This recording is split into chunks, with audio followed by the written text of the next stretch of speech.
¿Quién podría imaginar que el Rey del universo sería coronado con espinas y entronizado en una cruz? En este poderoso sermón titulado El Rey Crucificado, el pastor Sugel Michelén nos lleva al corazón del Evangelio a través de Marcos 15, del 22 al 32, donde Cristo no es derrotado, sino exaltado, precisamente en su sufrimiento. Este mensaje no solo nos confronta, nos consuela y nos transforma, sino que nos recuerda que la cruz fue el trono desde donde el Rey redimió a su pueblo. Este sermón se desarrolla en torno a tres poderosas escenas. Primero, el lugar del Gólgota, donde la humanidad y el cielo se encontraron en un momento eterno. Segundo, la burla de los hombres que sin saberlo proclamaban verdades eternas. Tercero, el reinado glorioso de Jesús desde la cruz, que revela quién es realmente el Rey. Escucha estas palabras del sermón que estremece el alma. La cruz no fue un accidente, fue un plan divino. Cristo no perdió su vida, Él la entregó voluntariamente como un Rey soberano. En la cruz no hay debilidad, hay majestad, la majestad del amor redentor. Querido oyente, no estás aquí por casualidad. Este mensaje tiene el poder de abrir tus ojos, de sacudir tu corazón y de llevarte a los pies del Rey crucificado. Quédate hasta el final, porque lo que escucharás hoy puede cambiar tu eternidad. Marcos capítulo 15, a partir del versículo 22. Le llevaron al lugar llamado Gólgota, que traducido significa lugar de la calavera, y trataron de darle vino mezclado con mirra, pero él no lo tomó. Cuando le crucificaron, se repartieron sus vestidos echando suertes sobre ellos para decidir lo que cada uno tomaría. Era la hora tercera cuando le crucificaron, y la inscripción de la acusación contra él decía: el Rey de los Judíos. Crucificaron con él a dos ladrones, uno a su derecha y otro a su izquierda, y se cumplió la escritura que dice: y con los transgresores fue contado. Y los que pasaban le injuriaban meneando la cabeza y diciendo: va, tú que destruyes el templo y en 3 días lo reedificas, sálvate a ti mismo descendiendo de la cruz. De igual manera también los principales sacerdotes junto con los escribas, burlándose de él entre ellos, decían: a otro salvó, a sí mismo no puede salvarse. Que este Cristo, el Rey de Israel, descienda ahora de la cruz para que veamos y creamos.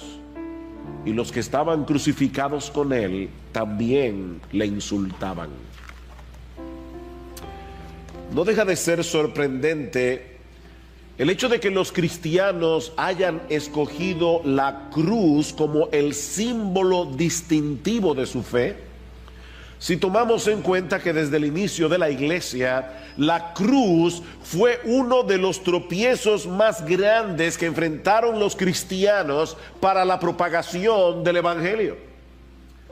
Pablo dice en su primera carta a los Corintios que la palabra de la cruz, y se refiere al evangelio que tiene a la cruz en su centro. Pablo dice: la palabra de la cruz es locura, la palabra de la cruz es necedad, es tontería para los que se pierden. Tanto para la sociedad greco-romana como para los judíos era completamente absurdo pensar que el Salvador de los pecadores haya sido un hombre que fue clavado en una cruz romana como el peor de los criminales.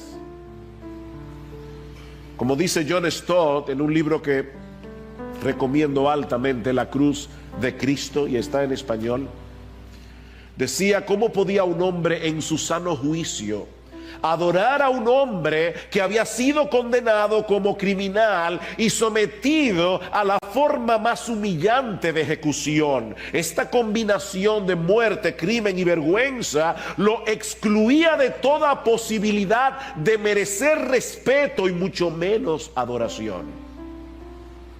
Sin embargo, mis hermanos, los cristianos no escogieron el pesebre como el símbolo principal del cristianismo. No escogieron la piedra que tapaba la tumba de la que Cristo resucitó, o el trono en el que está sentado ahora mismo a la diestra del Padre. No, ellos escogieron la cruz, porque ese es el eje central de nuestra fe.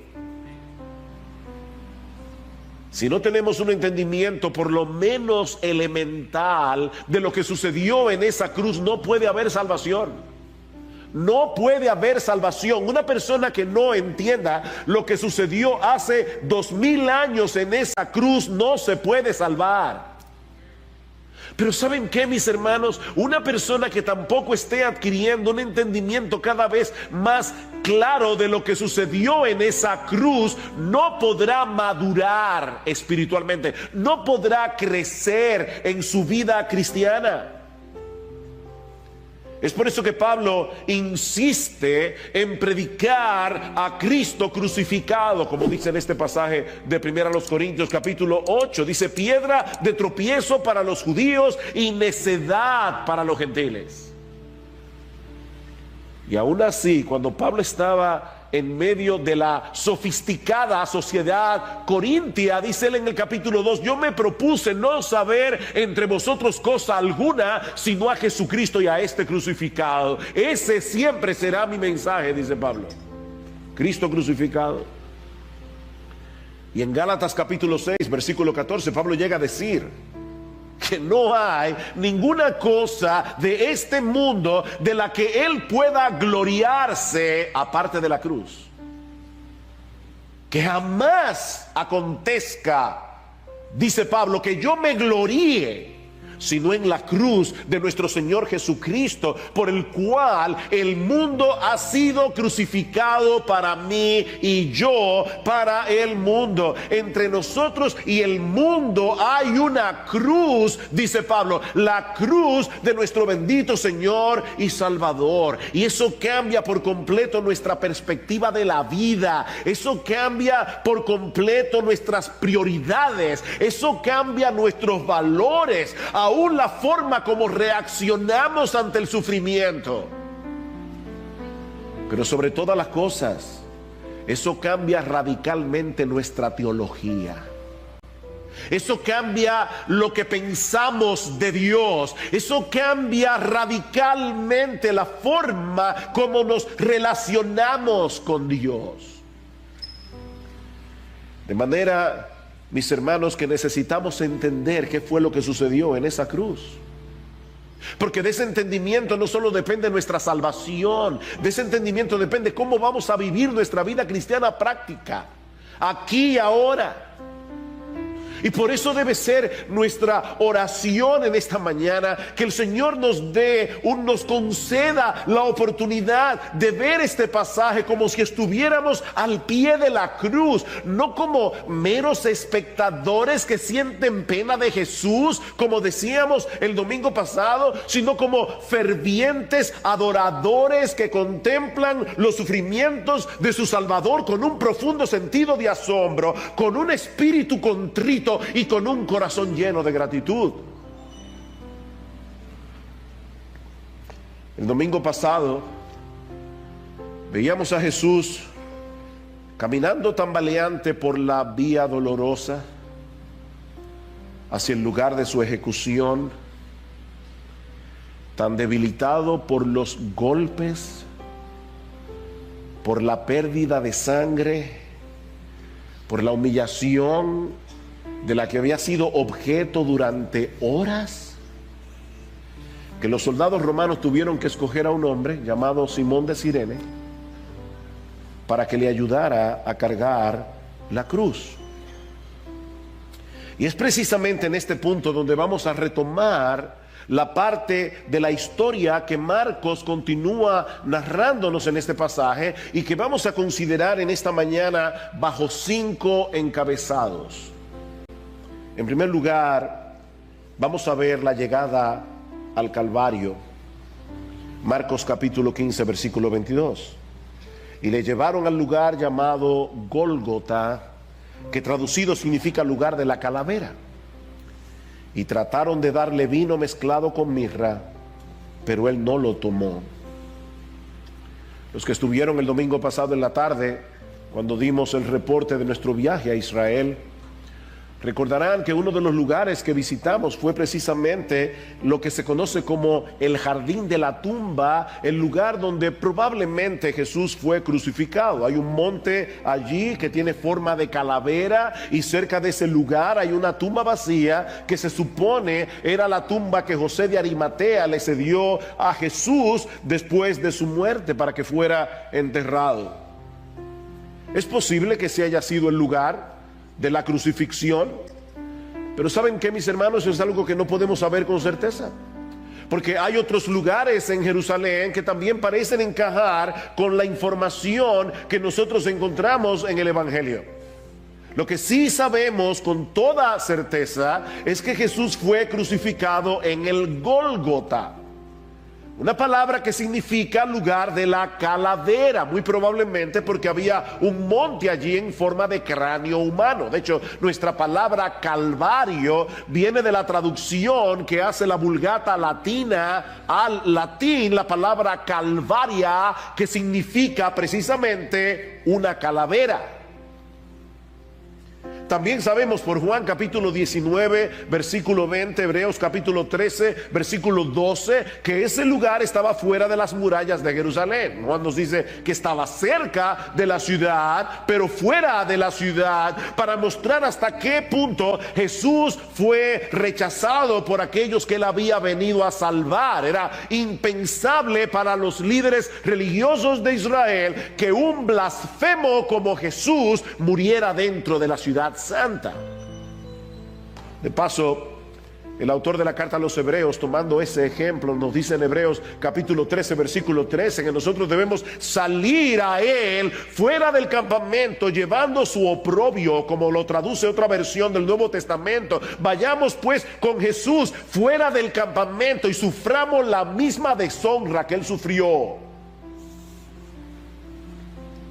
Somos seguidores de un Jesús que fue deshonrado, de un Jesús que fue terriblemente avergonzado, por lo que no debemos pretender recibir un mejor trato de parte del mundo incrédulo. De paso, hermanos, cuando nosotros hablamos del Gólgota, la imagen que tenemos en nuestra mente, estamos condicionados a pensar que Jesús fue crucificado encima de una colina, pero eso no es lo que la Biblia dice.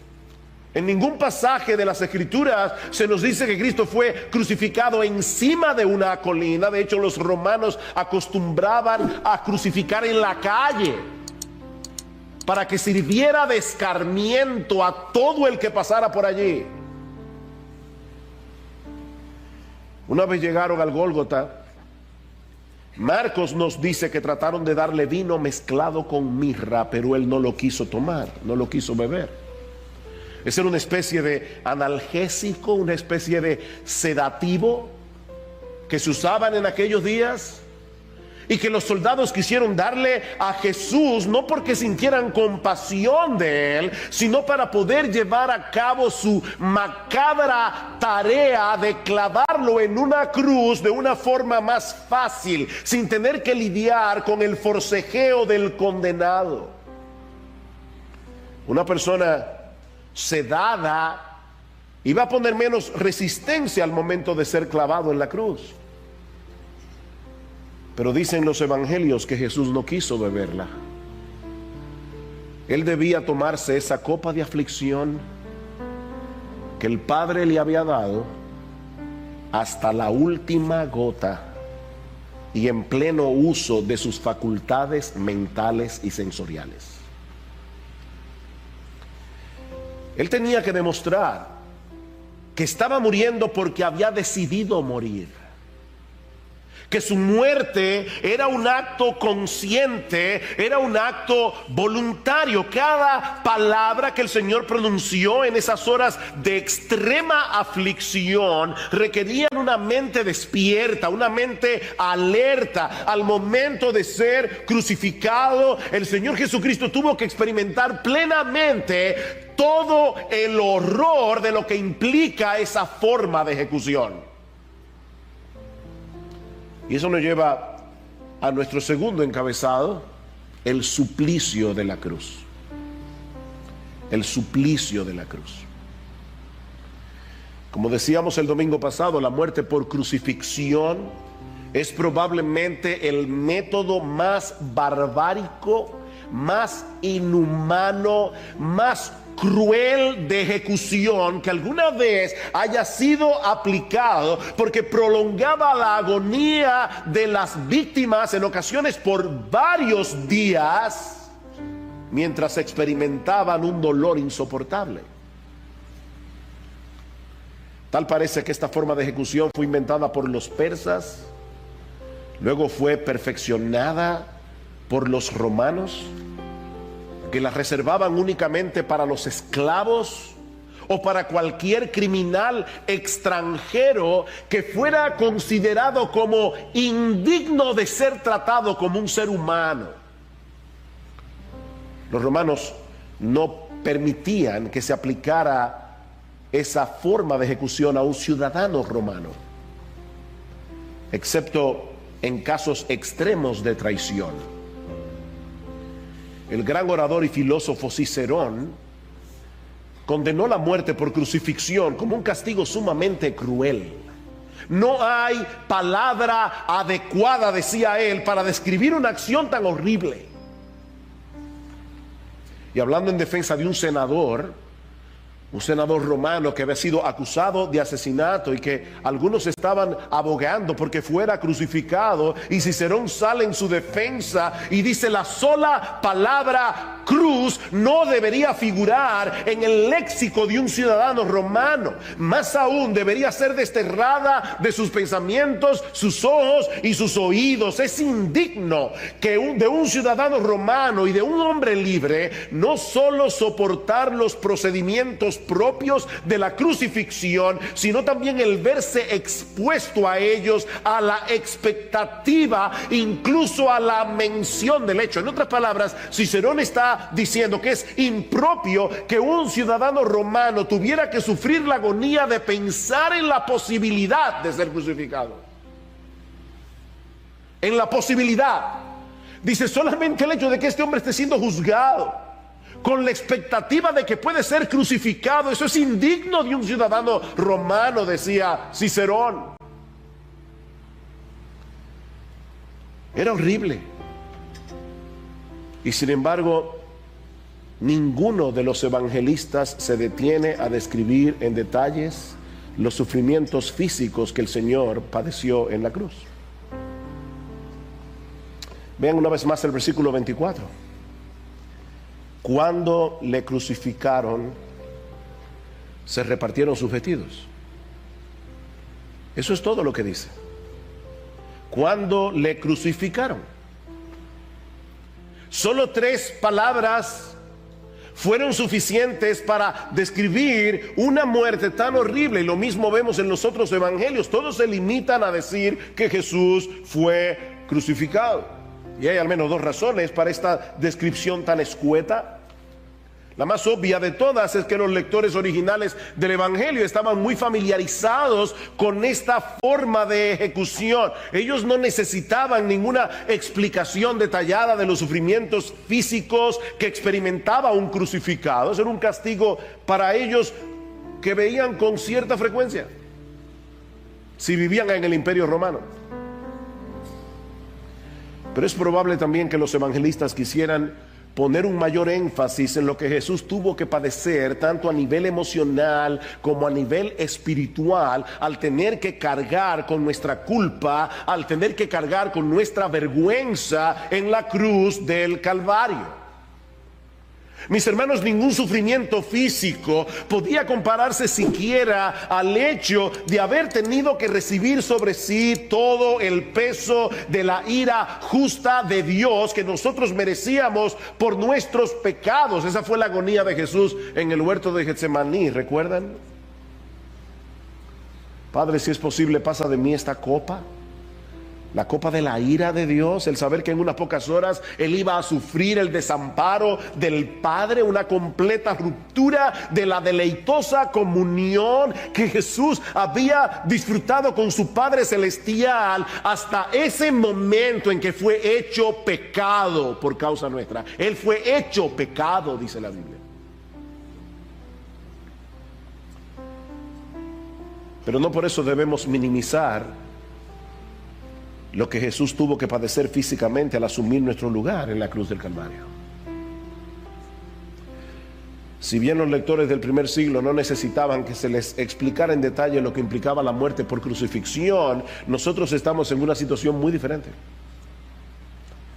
Muy diferente, sobre todo tomando en cuenta el hecho de que la cruz de Cristo ha sufrido una especie de domesticación con el paso del tiempo. La cruz ha sido domesticada, a tal punto que para muchos no es más que un símbolo religioso, algo que se cuelgan en el pecho o que ponen en las iglesias, un símbolo del cristianismo y nada más. Pero mis hermanos, la cruz en el primer siglo, en el tiempo del Señor, no era meramente un símbolo, era un instrumento de tortura, en el que las víctimas sufrían un dolor inimaginable. Describiendo los padecimientos conectados con la muerte por crucifixión, alguien ha dicho que parece incluir todo lo que el dolor y la muerte puedan tener de terrible y espantosa: vértigo, calambres, sed, inanición, falta de sueño, fiebre, tétano, vergüenza, publicación de la vergüenza, larga duración del tormento, horror de la anticipación, mortificación de las heridas no cuidadas, por solo mencionar algunas cosas. No había ninguna postura que trajera alivio al crucificado. Los romanos crucificaban con las rodillas ligeramente dobladas, y cuando el crucificado deseaba respirar, se estiraba y colocaba todo su peso sobre los clavos que atravesaban los pies, lo que producía una agonía de dolor ardiente al desgarrar los huesos metatarsianos. Era horrible. Pero entonces, si se cansaba de la postura y cedía el peso de su cuerpo y se dejaba caer, entonces los clavos de las muñecas presionaban los nervios medios, produciendo un dolor igualmente agonizante.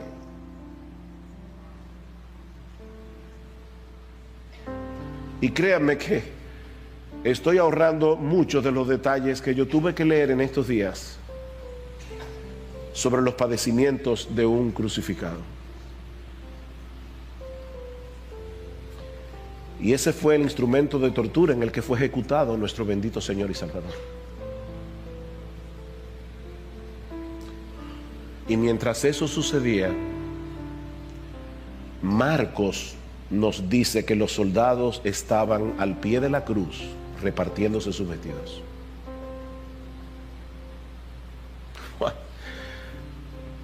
Eso es increíble. Mientras Jesús estaba allí suspendido entre el cielo y la tierra, los soldados se repartían sus vestidos. Marcos nos da la escena más ampliamente. Dice: los soldados, cuando crucificaron a Jesús, tomaron sus vestidos e hicieron 4 partes, una parte para cada soldado. Y tomaron también la túnica, que era sin costura, tejida en una sola pieza. Por tanto, se dijeron unos a otros: no la rompamos. Ellos estaban allí hablando. No la rompamos, no, echemos suerte sobre ellas para ver de quién será. Y Juan añade, para que se cumpliera la escritura, Salmo 22, versículo 18: repartieron entre sí mis vestidos y sobre mi ropa echaron suertes. Y Juan añade, por eso los soldados hicieron eso. Por eso. Para que se cumpliera un salmo que describe con detalles asombrosos los sufrimientos de Cristo en la cruz 1000 años antes de su nacimiento, cuando ese método de ejecución ni siquiera había sido inventado. Y David proféticamente describe los sufrimientos de Cristo en la cruz, detalle a detalle. Miren, es por eso que en el día del juicio no habrá excusas. No habrá excusas. Aquí está la palabra. Mi amigo que estás aquí en esta mañana, óyeme bien, en el día del juicio tú no vas a tener excusa.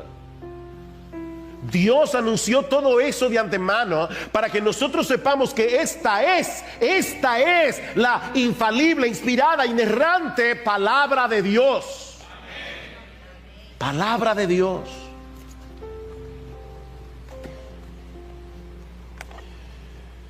Pero ese detalle no solamente revela el control soberano de Dios sobre la muerte de Cristo y la veracidad de las Escrituras, mis hermanos, yo creo que ese detalle está allí para que nosotros podamos ver el corazón endurecido de los soldados. El corazón endurecido de los soldados. Mientras Cristo padecía los horrores de la cruz, muriendo para salvar a pecadores, estos hombres no tenían mayor interés que tomar alguna pieza de sus vestidos. Hasta ese punto puede llegar la dureza de un corazón humano. Y yo me pregunto si habrá alguno aquí, en esta mañana, aquí en esta iglesia, escuchando este mensaje, en esa misma condición. En esa misma condición espiritual, como si la muerte de Cristo en la cruz fuera un hecho intrascendente. Algo que no tiene nada que ver con ellos, ninguna relevancia. Oh, mi amigo, este relato de la crucifixión tiene que ver contigo. Tiene que ver contigo. Cristo murió en la cruz porque tú eres pecador. Esto tiene que ver contigo. Esto no es una historia pasada.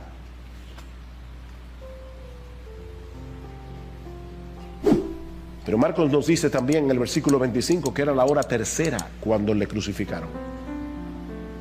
Es decir, que eran las 9 de la mañana, según la forma en que los judíos contabilizaban las horas.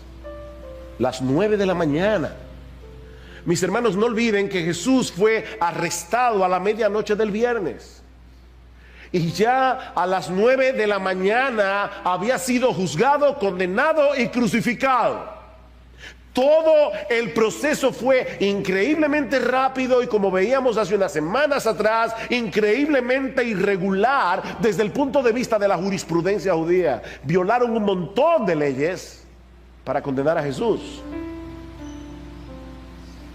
Esa farsa de juicio era necesaria. ¿Saben para qué? Para dejar evidencia clara de que Jesús murió siendo inocente, porque Él vino a dar su vida en lugar de muchos que no lo eran. Era necesario que nosotros pudiéramos entender la farsa de juicio por la que Cristo pasó. Él era inocente.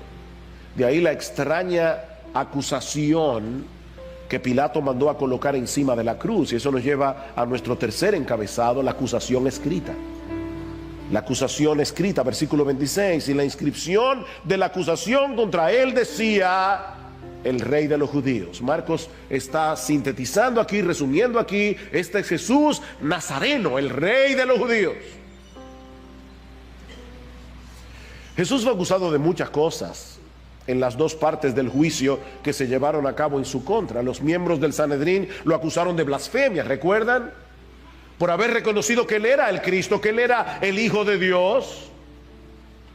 Y cuando se presentaron delante de Pilato, lo acusaron de pervertir la nación, lo acusaron de ser un sedicioso, de prohibir pagar tributo al César y de decir que Él era un rey. Esas fueron las acusaciones. Pero quiso Dios en su providencia que la acusación que prevaleciera finalmente como su causa escrita fuera esta: Él era el rey de los judíos. Él era el rey de los judíos. Y por supuesto, la intención de Pilato no era alabar a Jesús, la intención de Pilato era burlarse de los judíos. Y eso lo vemos claramente en el pasaje paralelo en Juan capítulo 19, tanto así que los principales sacerdotes se ofendieron y se acercaron a Pilato para decirle: no escribas que él era el rey de los judíos, pon allí que él decía que él era el rey de los judíos.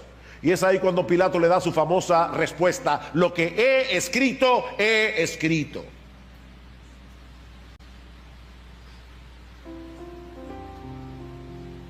A pesar de la intención burlona de Pilato, Dios, en su soberanía, lo movió a dejar un registro escrito en la cruz, un testimonio acerca de la verdadera identidad de Jesús. Él no fue crucificado porque haya cometido ningún delito, sino porque era el rey de los judíos, un rey que asumió voluntariamente la postura de un siervo para dar su vida en rescate por muchos, muriendo la muerte de un criminal. Es por eso que el rey de los judíos fue crucificado en medio de dos malhechores, como un malhechor más. Y eso nos lleva a nuestro cuarto encabezado: la infame compañía de Jesús en la cruz del Calvario. Dice en el versículo 27: crucificaron con él a dos ladrones, uno a su derecha, otro a su izquierda, y se cumplió la escritura que dice: y con los transgresores fue contado. No sabemos mucho acerca de estos dos hombres. Marcos nos dice que eran ladrones, Lucas que eran malhechores, hombres que se habían entregado a una vida de maldad, y entre ellos crucificaron a Jesús. Ahora es interesante notar que no se nos dice nada en los evangelios de lo que había sucedido con estos dos ladrones durante las horas previas a la crucifixión. No parece que ellos hubieran sido azotados como Jesús, ni coronados de espinas, ni severamente golpeados con una caña en la cabeza. No, solo Jesús. Aparentemente todo el aborrecimiento, toda la crueldad de los soldados se había volcado únicamente contra Jesús en ese día. En otras palabras, mis hermanos, ese día los soldados trataron a Jesús como el peor de los tres, el peor de los criminales. Supongamos por un momento que alguien hubiera llegado a Jerusalén en el preciso momento en que Jesús y los ladrones iban camino al Calvario. Esa persona no sabe nada de lo que ha sucedido, él no tiene la menor idea de quiénes son estos tres individuos que van a ser ejecutados. Pero entonces observa con cuidado el estado en que se encuentra cada uno. Mi hermano, ¿cuál sería su conclusión? Que el criminal más peligroso y más dañino tenía que ser Jesús,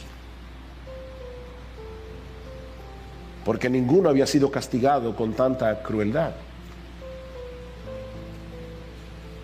Cada una de las cosas que sucedieron en esas últimas horas, desde el arresto hasta su crucifixión, fueron orquestadas por la soberanía de Dios para mostrar que Jesús era inocente, pero que estaba muriendo como el peor de los criminales,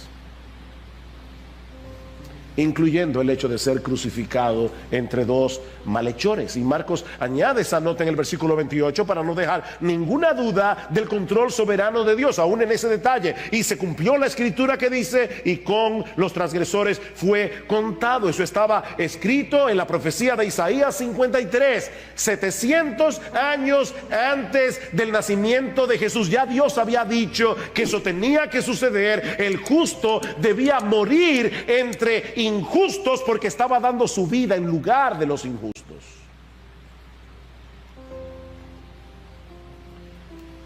Pero hay una escena más en nuestro texto y que veremos mucho más brevemente: las burlas y los insultos alrededor de la cruz.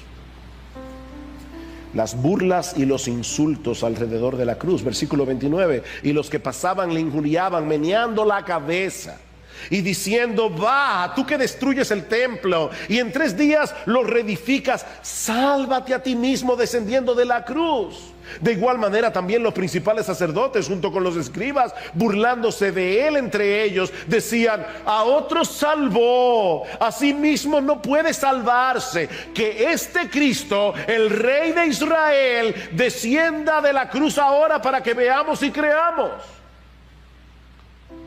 Y dice Marcos que lo mismo hacían los que estaban crucificados con él.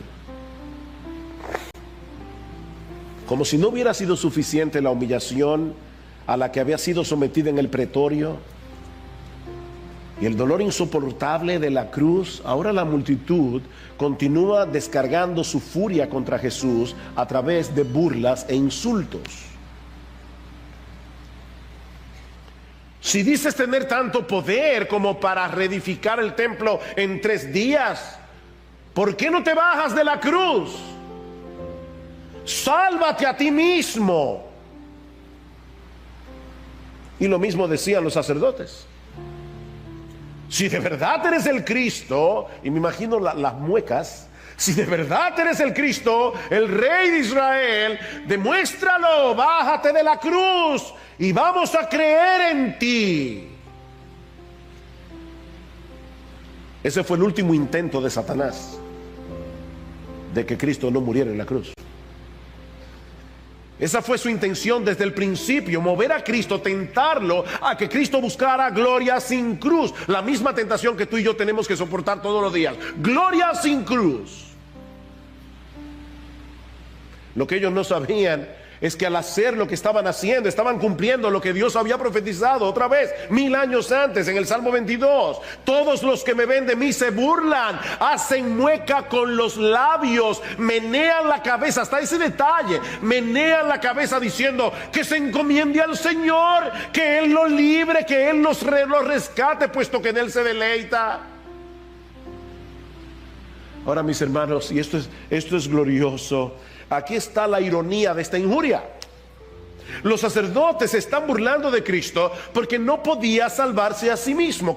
¿Cómo es posible que tú salvaste a tantas personas durante tu ministerio, pero que no seas capaz de hacer nada para impedir tu propia ejecución? Sálvate a ti mismo. Desde una perspectiva meramente humana, eso parece absurdo, ¿no es así? Que el que decía ser el Salvador del mundo no podía salvarse a sí mismo. Pero aquí está la ironía. Sin darse cuenta de lo que decían, estos sacerdotes estaban proclamando una de las más grandes verdades del Evangelio. Una de las más grandes verdades del Evangelio. Precisamente por ser el Salvador, Jesús no podía salvarse a sí mismo. Por ser el Salvador, no porque no tuviera suficiente poder como para sacarse los clavos de las manos, de los pies, bajarse de la cruz y terminar con cualquier oposición, pero mis hermanos, en un sentido mucho más profundo, Él no podía salvarse a sí mismo, porque de su muerte dependía tu salvación y la mía. Él no podía. De haberse salvado a sí mismo, Jesús habría dejado a los pecadores sin un Salvador, sin nadie que pudiera pagar su deuda con la justicia de Dios.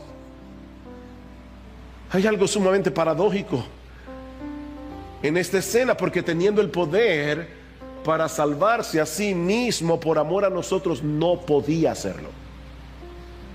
¿Oyeron eso? Jesús tenía poder para salvarse a sí mismo, pero nos amaba tanto, nos amó tanto, te amó tanto, mi amado hermano, que Él no podía hacerlo. Él no podía salvarse a sí mismo. Su amor por nosotros le impedía salvarse a sí mismo. Por el gozo puesto delante de Él sufrió la cruz. El gozo puesto, ¿sabe cuál era el gozo delante de Él? Tu salvación y la mía. Por el gozo puesto delante de Él sufrió en la cruz.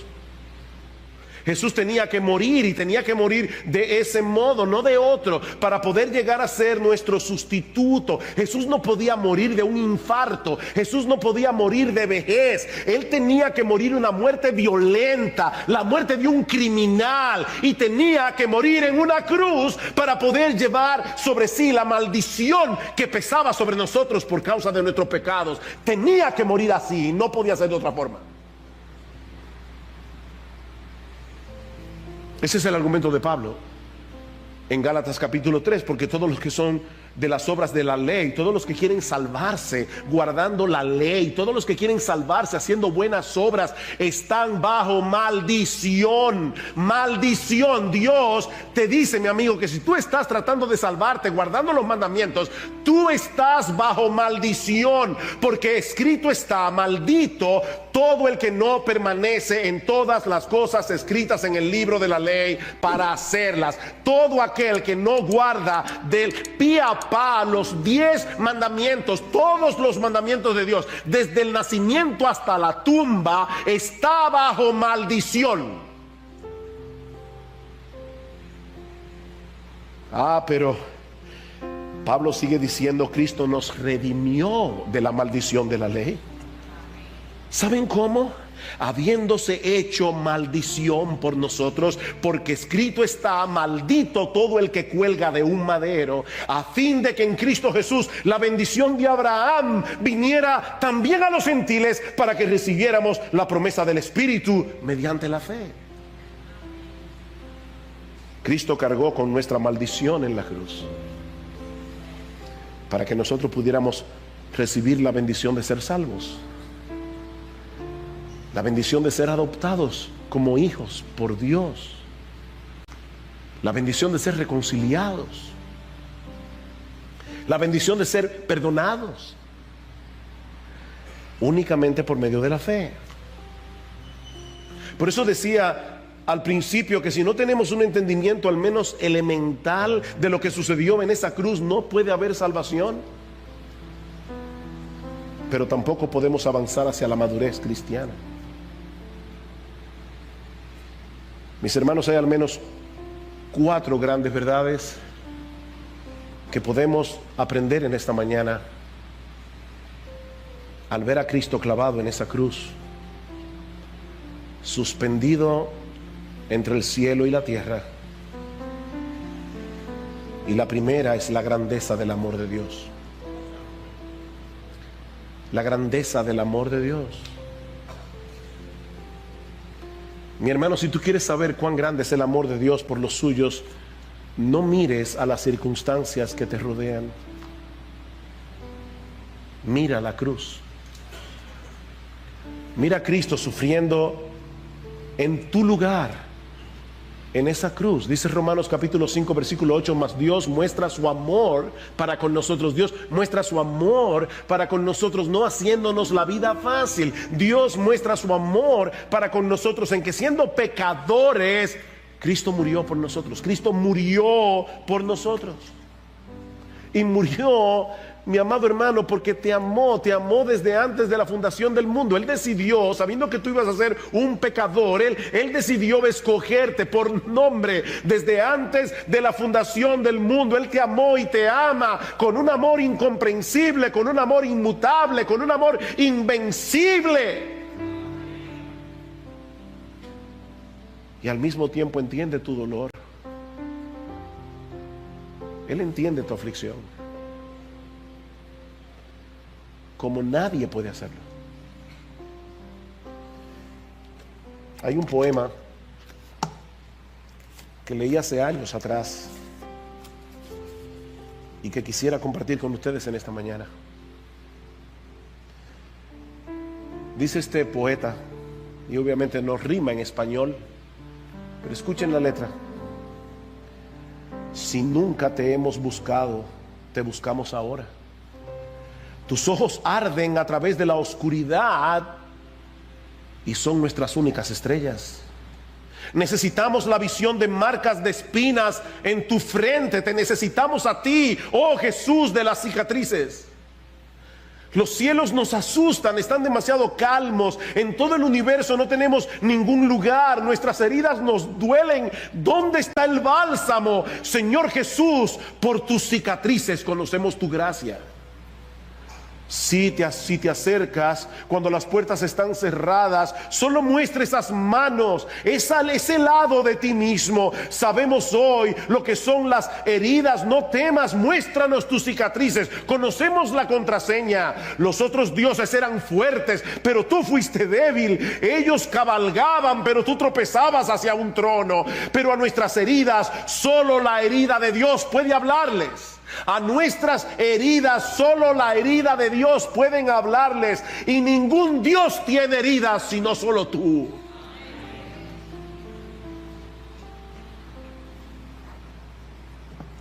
Cristo te entiende en tu dolor y te ama. Miren, el dolor es soportable. Lo que es insoportable es el desamparo de Dios. Lo que es insoportable es sentirte solo, sola, completamente solo, sin nadie que te entienda. Pero mi hermano, Cristo sufrió el desamparo del Padre para que tú nunca fueras desamparado en tu aflicción. Él te entiende, Él te ama. Yo no entiendo el amor de Dios. Yo no entiendo esa clase de amor. La clase de amor que lleva al soberano del universo voluntariamente a dejarse clavar en una cruz.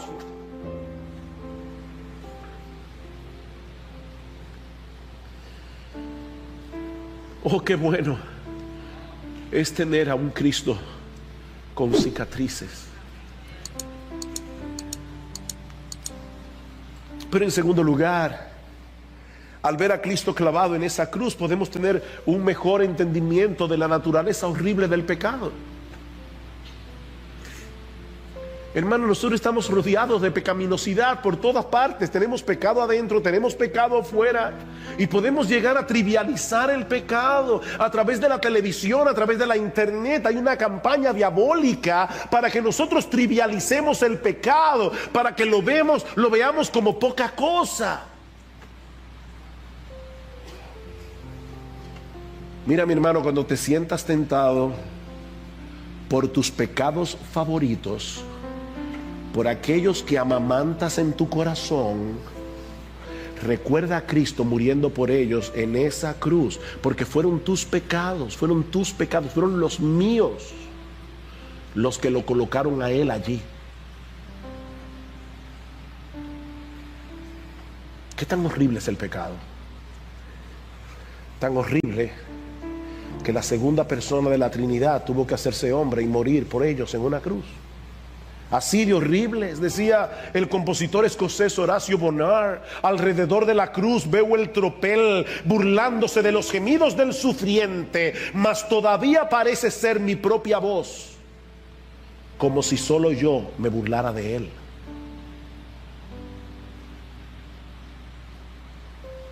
Tú estabas allí. Tú estabas allí. De haber estado allí, mi amado hermano, en tu naturaleza pecaminosa te habrías burlado de Jesús, habrías insultado a Jesús. Fue por tus pecados que Él fue allí a la cruz. Cuán horrible es la naturaleza del pecado.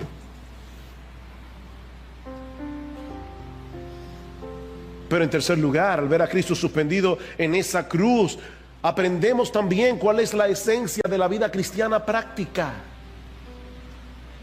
Decíamos hace un momento que nosotros hemos domesticado la cruz. La cruz se ha convertido simplemente en un símbolo que cuelga del cuello. Pero escucha, mi hermano, lo que significa ser cristiano. Tú quieres ser cristiano, escucha lo que significa ser cristiano. Versículo 34 del capítulo 8 de Marcos. Y ahora lee este texto o escucha este texto teniendo en mente todo lo que nosotros hemos visto hoy de la crucifixión. Y llamando a la multitud y a sus discípulos les dijo: si alguno quiere venir en pos de mí, niéguese a sí mismo, tome su cruz y sígame. Tome su cruz. Y Lucas añade: tome su cruz cada día y sígame.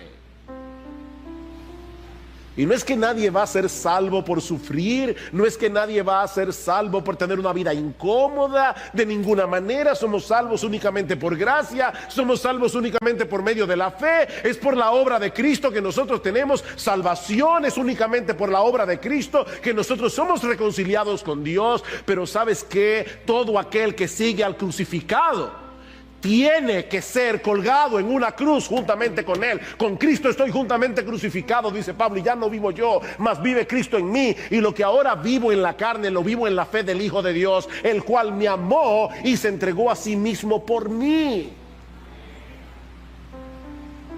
Tome su cruz cada día. No es que te pongas un crucifijo en el cuello. No, es que cada día tú debes levantarte por la mañana y lo primero que tú hagas es ir al Calvario juntamente con Cristo, donde debe morir tu yo, donde debe morir a tus sueños terrenales si son contrarios a la voluntad de Jesús. Es allí donde debes morir a tu comodidad, es allí donde debes morir a vivir una vida segura y predecible. Debes morir con Cristo en esa cruz cada día. Miren, el cristianismo, por lo menos en República Dominicana, se ha vuelto tan popular. Es tan fácil decir hoy que soy cristiano e ir a una iglesia y cantar. No, mi hermanos, el cristianismo práctico es morir cada día con Cristo. Ya no vivo yo.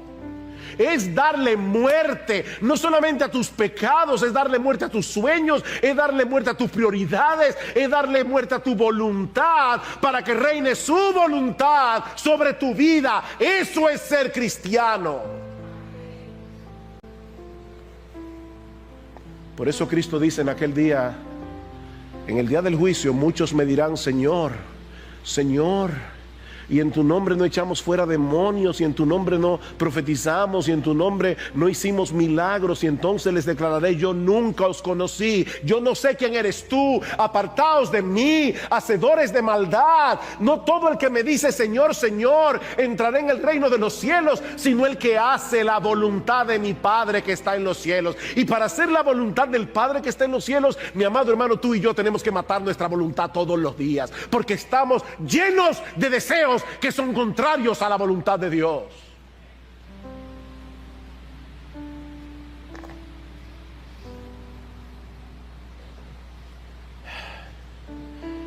El pastor está gritando mucho hoy. Mira, déjame decirte algo. Si tú viniste a evaluar como yo predico, lo lamento, pero tú necesitas cargar tu cruz. Tú necesitas cargar tu cruz. Tú necesitas decir: ya no vivo yo. Decírtelo a ti mismo. Recuérdate cada día cuando te levantas por la mañana, Sujel Michelén, recuerda: ya no vivo yo, ya no vivo yo.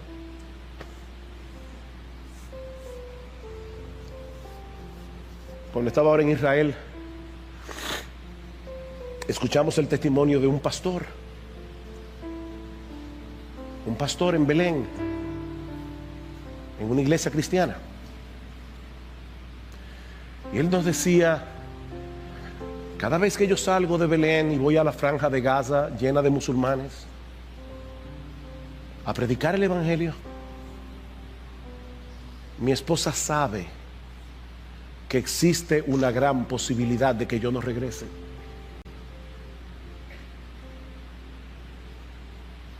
Ese hombre ha sido golpeado yo no sé cuántas veces, y aún así sigue predicando el evangelio. ¿Entiendes de qué estoy hablando? ¿Entiendes de qué se trata esto?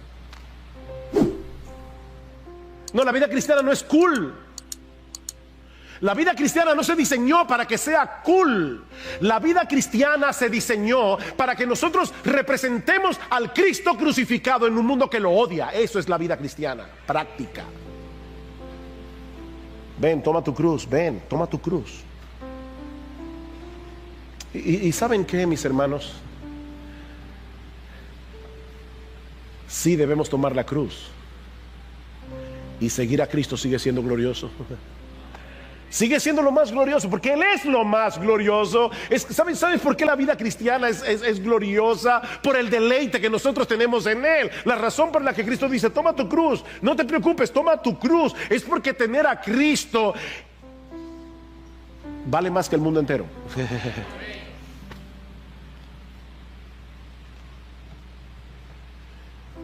Uy, finalmente, ver a Cristo suspendido en esa cruz también nos enseña que no existe posibilidad de salvación fuera de Él. Mi amigo, no existe. El Hijo de Dios, la segunda persona de la Trinidad, tuvo que hacerse hombre para morir en una cruz por nuestros pecados. Tuvo que sufrir una agonía horrible, física, mental, emocional y sobre todo espiritual, cuando la ira de Dios se derramó sobre Él por causa de nuestros pecados. ¿Y sabes por qué Dios tuvo que hacerlo de esa manera? Porque no había otra manera.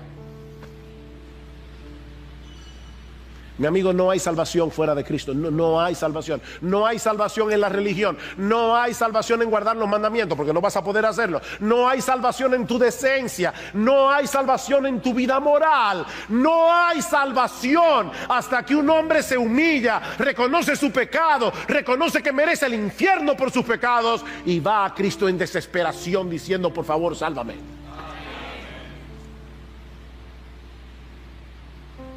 No hay salvación. No hay salvación fuera de la cruz. Oh, que jamás acontezca que yo me gloríe en ninguna otra cosa que no sea en Cristo y este crucificado, por el cual el mundo me es crucificado a mí y yo al mundo. Hemos muerto con Cristo para andar en novedad de vida. Y Dios, mi amigo, Dios te está ofreciendo ese regalo hoy. Dios te está ofreciendo ese regalo gratuitamente por gracia, únicamente por medio de la fe. Ven a Cristo y ven ahora. Y tendrás el perdón de todos tus pecados y tendrás el don de la vida eterna, únicamente por gracia, únicamente por Cristo, únicamente por medio de la fe. Ven a Cristo y ven ahora.